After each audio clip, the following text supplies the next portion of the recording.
तर पुन्हा एकदा तुमचं नवीन व्हिडिओमध्ये स्वागत आहे. आणि आता आपल्याला स्वयंपाकालाच लागायचं होतं आम्हाला. आणि आज आम्ही बनवणार आहे एकदम साधी आणि सरळ भाजी. तर आम्ही बनवणार आहे फ्लावरची भाजी.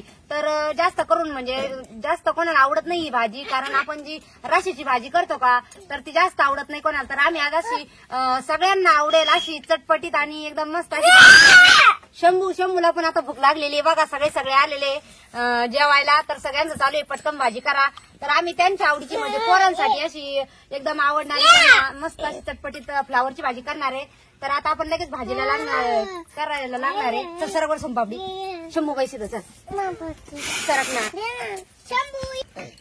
तर आता आपण चूल पण पेटवलेली आहे आपल्याला, म्हणजे चूल पण त्याने पेटलेली, कढई पण ठेवलेली. तर फ्लावर आपल्याला उकडून घ्यायचं आहे. तर आता आपल्याला याच्यामध्ये गार पाणी टाकायचंय गरम होण्यासाठी.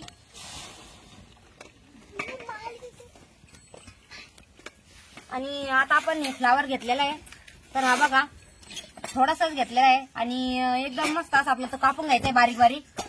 आणि जास्त आपल्याला मोठं पीस नाही बनवायचे, त्याचे एकदम छोटे छोटे असे तुकडे बनवायचे हे बघा एकदम बारीक बारीक. आणि तोपर्यंत आपलं पाणी पण गरम होईल. आणि फ्लावरचं कसं राहतं की जास्त करून आहे ना त्याचा असा म्हणजे जास्त चांगला जर शिजला नाही गेला किंवा पाण्यात तर त्याचा ना असा उग्रट वास येत राहतो. त्यासाठी आपण आहे ना एकदम मस्त असा म्हणजे पाण्यामध्ये उकळून घेणार आहे. आणि कविता त्यात थोडंसं मीठ आणि हळद टाक म्हणजे मग आहे ना जो वास राहतो उग्रट तो सगळा निघून जाईल. तर आपण जो पाण्यात आहे ना एकदम मस्त पैकी आता शिजून घेणार त्याला. मी एकदम बारीक बारीक असं भाग तुकडे करून घेते याचे. तर आता आपण पाणी टाकलेले गरम होण्यासाठी, त्याच्यात अर्धा चमचा आपल्याला मीठ टाकून घ्यायचंय आणि थोडीशी हळद टाकायची. म्हणजे एवढं जर टाकलं ना दोन्ही वस्तू मीठ आणि हळद तर त्याचा वास येईल फ्लावरचा एकदम मस्त फ्लावरची चटणीला. आधी आपण याच्यात थोडीशी हळद पण टाकलेली आहे आणि फ्लावर चिरून झाला का लगेच आपल्याला फ्लावर टाकायचंय. तर आता आपण एकदम बारीक फ्लावर कापून घेतलेलं आहे आणि पाण्याला चांगली उकळी आलेली आपण हे फ्लावर याच्यामध्ये टाकून देणार आहे. तर आता आपल्याला चांगलं उकळून द्यायचंय आणि म्हणजे फ्लावर पण थोडं उकळला पाहिजे. तर लोक आपल्याला एक कांदा घेतलेला आहे मी. तर एक कांदा घेतला होता आपण आणि तो कांदा हवा एकदम असं म्हणजे एकदम पातळ आणि एकदम उभं कापून घ्यायचा आहे. तर आम्हाला फ्लावरची चटणी करायची पोरांना खासाठी. पवन पण आलेले मामाच्या गावाला. तर दीदी सोनपापडी शंभू आणि पवनला फ्लावरची चटणी खायची होती त्यासाठी हे बघा. तर आपल्याला एकदम उभा कांदा कापून घ्यायचा आहे. तर एकच कांदा घेतलेला आपल्याला एवढं कापून घ्यायचंय. तर आता आपण कांदा बी मस्तपैकी कापून घेतलेला आहे. फ्लावर पण आपल्याला उघडत आलेला आहे. तर आपण याच्यामध्ये एक टमाटा घेतलेला आहे. तर एकदम टमाटा आपल्याला एकदम बारीक कापून टाकायचंय. थोडी कोथिंबीर पण घेतली ती पण एकदम बारीक कापून ठेवलेली आहे. आणि मी 2 लसणाचे कांदा घेतलेला आहे. आपल्याला त्या व्यवस्थित अशा थोड्याशा बारीक ठेसून टाकायच्या खलबत्त्यामध्ये. तर लसणाने कशी एकदम मस्त चव येते भाजीला. मस्त येते एकदम लसणाने भाजी भरला ती खायला. आणि कोणती बी सुकी भाजी असली ना त्याच्यात लसूण आणि कांद्याचा वापर जास्त करायचा म्हणजे मग कसं त्याची चव जास्त भारी लागत एकदम. तशी रशाच्या भाजीमध्ये आपण जास्त कांदा किंवा दुसरं काही वापरीत नाही. तर मग सुक्या भाजीमध्ये जास्त वापरायचं कांदा आणि लसूण.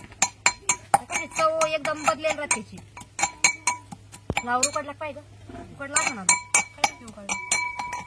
आणि जास्त काय आपल्याला उकडून नाही द्यायचा, वाफरूनच घ्यायचा आहे कारण फ्लावर तवा शिजत राहतो ते कसं जो. तर आपला मस्त आता फ्लावर एकदम वाफळलेला आहे मस्त. आणि तो आपण एका ताटात काढून घेणार आहे.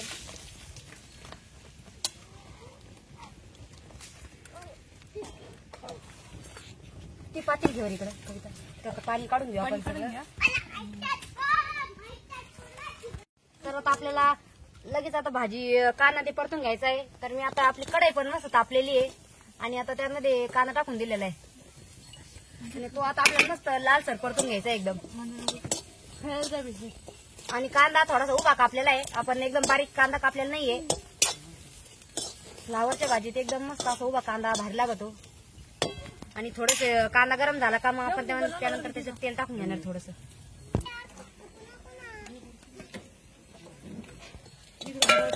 गरम तर कांदा आपला मस्त गरम झालेला आहे आणि त्यामध्ये थोडं तेल टाकणार आहे. आणि कांदा पटकन तर मस्त लाल परतून घ्यायसाठी ना अगोदर कधीच सुरुवातीला तेल नाही टाकायचं. थोडासा गरम झाला का नंतरून तेल टाकायचं म्हणजे मग तो आहे ना लगेच मस्त लालसर भाजा त्याला चांगलं होतं. तर हे बघा तेल टाकलं की लगेच मस्त असा लाल असा वाण आलेला आपल्या कांद्याला.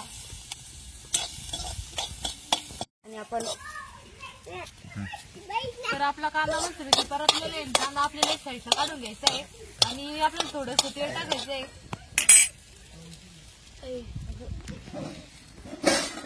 त्यानंतर आपण त्याच्यामध्ये टाकणार आहे लसूण. आपण जो लसूण ठेचून घेतलेला होता का, तो लसूण आपण त्यात टाकून देणार आहे आणि आपल्याला चांगलं लसूण परतून द्यायचं आहे.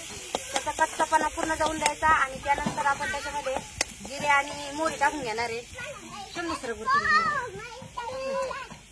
जिरे आणि मोहरी टाकली का, त्याच्यानंतर आपण थोडेसे जिरे टाकणार. जिरे पण चांगले घालून देणार आहे. आणि हे 2 वाटीमध्ये मी मसाले घेतलेले आहे बघा. तर आपण लाल तिखट, प्रवीण, सांबार आणि हळद घेतलेली थोडीशी चटणीसाठी.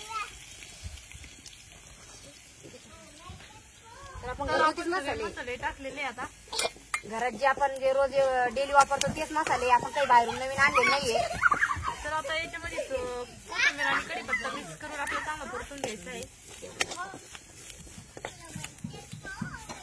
आणि आपल्याला टमाटर पण चांगलं टाकून त्याच्यामध्ये परतून घ्यायचंय. तर आता मी टमाटर टाकलेले चांगलं परतून घ्यायचे आपल्याला. आणि तर आता आपण सगळा मसाला परतून घेतलेला आहे आणि आपण मीठ घेतलेलं आहे थोडंसं. तर आपण त्यात आता मीठ पण टाकून घेतलेलं आहे आणि मिठाने मस्त थोडंसं पाणी सुटाळ आणि बाकीचे मसाले टाकले होते तर तेल सुटण आपल्या मसाल्याला मस्त. तर आता आपण मस्तपैकी टमाटा आणि ते चांगलं परतून घेतलेलं आहे 5-1 मिनिटं. आणि आपण त्यानंतर हा फ्लावर त्यामध्ये टाकून देणार आहे. आणि फ्लावर आपण आधीच वापरून घेतलेला आहे, त्यामुळे त्याला म्हणजे असं शिजायची काही गरज नाहीये. आणि आपण त्याला आता पाण्याचा वापर करणार नाही त्याच्यामध्ये.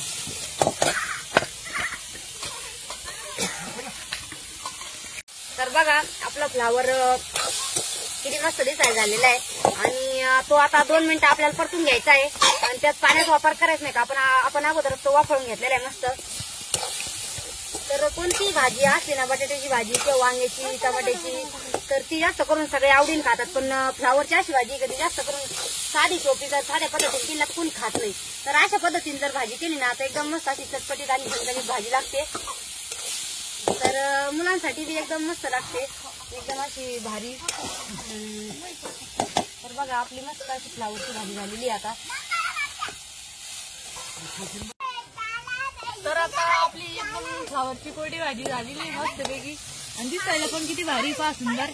तर आमच्या कोरड्या भाजीचा व्हिडिओ कसा वाटला तर ते नक्की तुम्ही कमेंट मध्ये सांगा, लाईक करा. तर बघा एकदम सोपी पद्धत आहे आणि एकदम साधी आहे. तर थोडीशी अलग कांदा वगैरे टमाटे घालून करायची एखाद्या दिवशी आणि मुलांना टिफिनला द्यायला पण एकदम भारी आणि आवडीने खातील सगळे. तर बघा व्हिडिओ आवडला तर आम्हाला नक्की सांगा कसा वाटला कसा नाही. आणि जर आवडला तर नक्की एक लाईक करा आणि व्हिडिओला सबस्क्राईब करायला विसरू नका. धन्यवाद.